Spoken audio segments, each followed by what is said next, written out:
Walang masyadong epekto sa riding public ang ikinasang transport strike ng grupong Maribela at Piston. Sa programa ng Bagong Pilipinas Ngayon, sinabi ni LTFRB Chairperson Attorney Teofilo Guadis III na sapat naman ang pampublikong sasakyan sa Kalakhang, Maynila.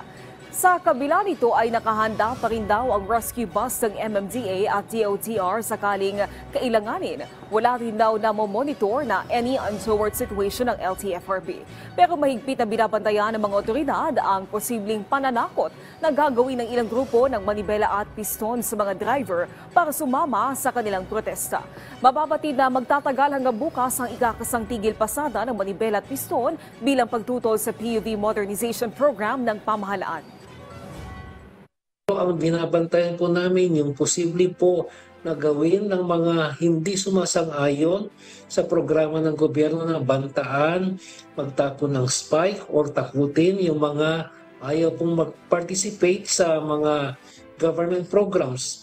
In those areas po, pag natakot po yung mga kapatid natin sa industriya, diyan po papasok ang rescue buses at ang PNP.